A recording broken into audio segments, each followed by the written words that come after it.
बिस्मिल्लाहिर्रहमानिर्रहीम। अस्सलामुअलैकुम dear students, हम शुरू कर रहे हैं class 9 physics new syllabus 2025 chapter number 4 turning effect of forces. आज हमारा टॉपिक है रेजोल्यूशंस ऑफ वेक्टर।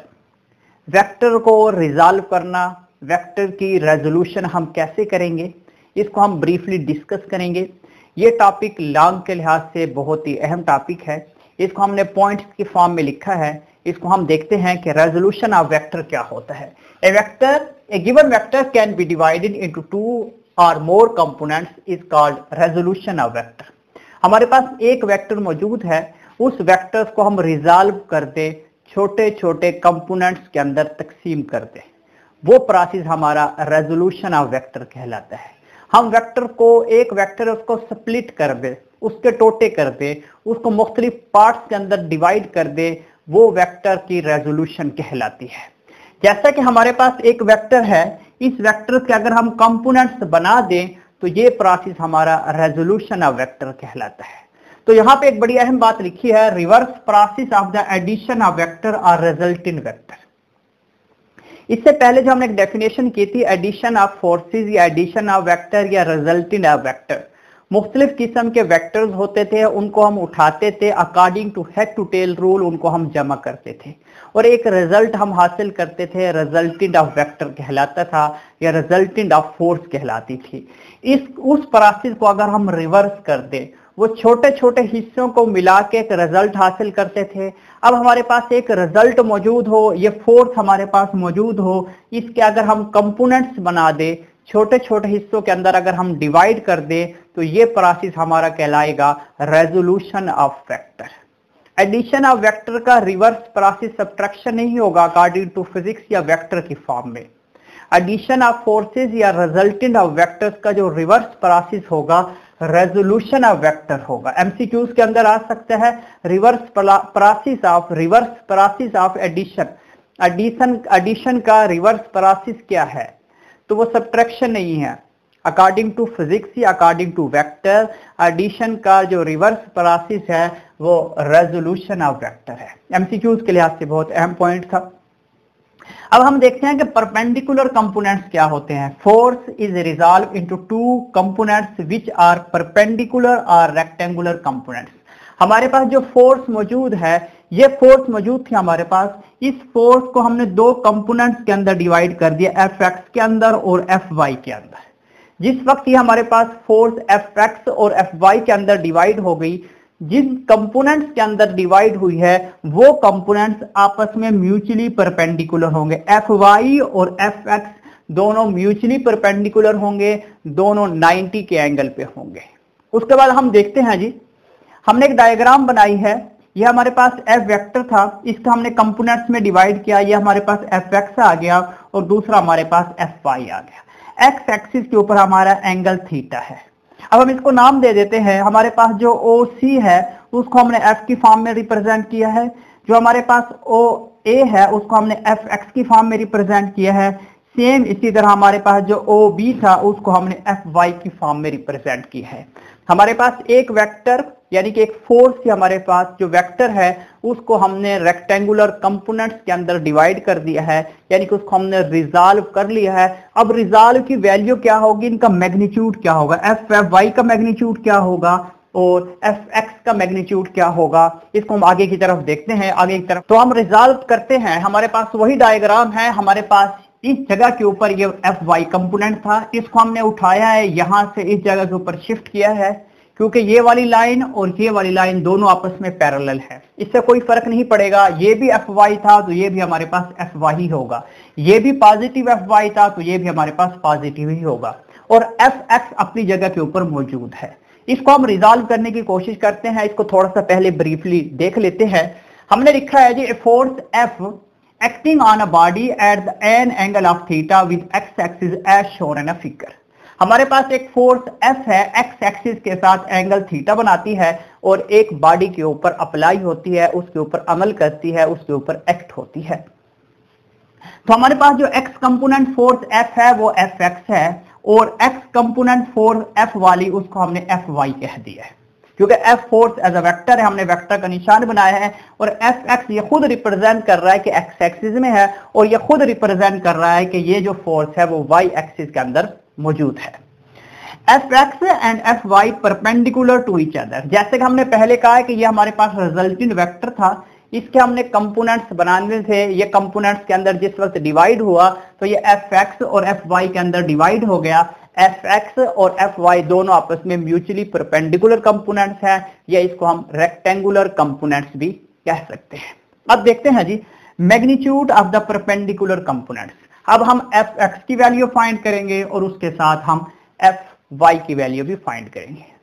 इसकी वैल्यू फाइंड करने से पहले थोड़ा सा ट्रिग्नोमेट्रिक का नॉलेज होना बहुत जरूरी है कि ट्रिग्नोमेट्रिक रेशियोज क्या होती हैं। उसको हमने बहुत ही इजी और बहुत ही सिंपल वे से लिखा है, एक ट्रिक की फॉर्म में लिखा है, उसको हम पहले देख लेते हैं।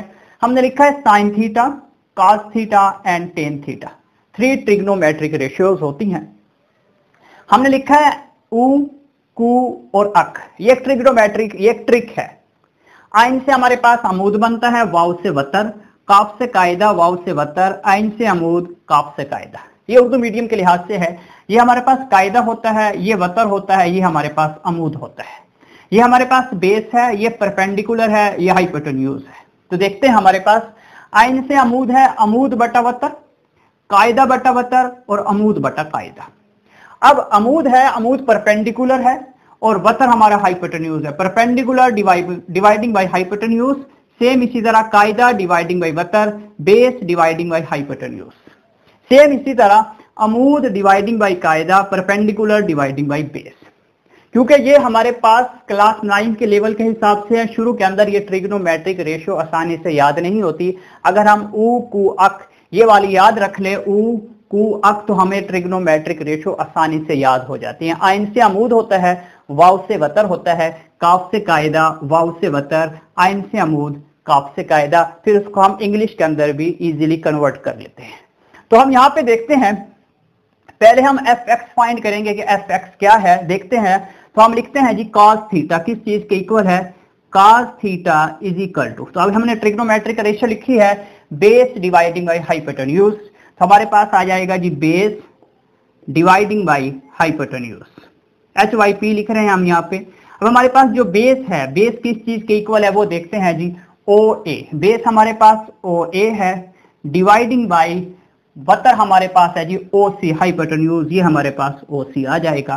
Cos theta is equal to, O C हमारे पास है, ओ ए सॉरी, ये हमारे पास है जी एफ एक्स है और ओ सी हमारे पास एफ है।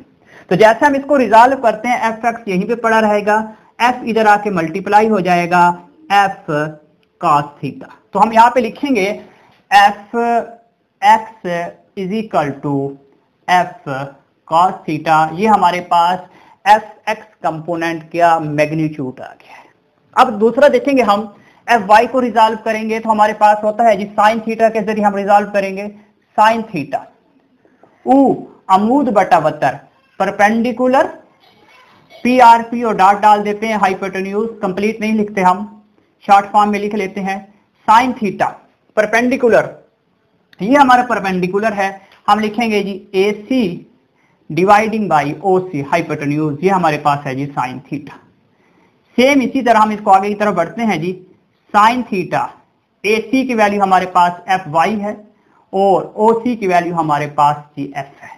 एफ इधर आके मल्टीप्लाई होगा, F sine theta is equal to F Y, तो हम लिखेंगे जी F Y is equal to F sine theta, यानी कि हमारे पास जो कंपोनेंट आ गया एफ वाई कंपोनेंट ये है और एफ एक्स कंपोनेंट हमारे पास ये है। दोनों कंपोनेंट्स के, एफ एक्स कंपोनेंट्स का और एफ वाई कंपोनेंट का हमने मैग्नीट्यूड फाइंड कर लिया। मजीद हम आगे की तरफ बढ़ते हैं, हम मैग्नीट्यूड फाइंड करेंगे और उसके साथ साथ हम डायरेक्शन फाइंड करेंगे कि रेजोल्यूशन ऑफ वेक्टर जो हमारे पास था उसका टोटल यानी कि फाइनल मैग्नीट्यूड क्या होता है, और उसके साथ साथ एक्स एक्सिस के साथ अगर थीटा पड़ा हो तो वहां पे हमारे पास डायरेक्शन क्या होगी, हम उसको किस तरीके से फाइंड करते हैं। तो देखते हैं हम, तो हमने वही डायग्राम दोबारा बनाई है यहाँ पे।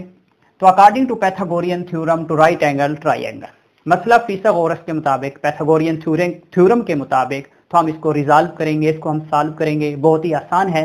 तो हम देखते हैं पाइथागोरियन थ्योरम मसला फिसागोरस हमारे पास होता है, हाइपोटेन्यूज का स्क्वायर होता है इज इक्वल टू हमारे पास होता है जी बेस का स्क्वायर होता है प्लस परपेंडिकुलर या एल्टीट्यूड भी लिखा जा सकता है, परपेंडिकुलर का स्क्वायर होता है। वतर का मुरब्बा बराबर है कायदे का मुरब्बा जमा अमूद का मुरब्बा।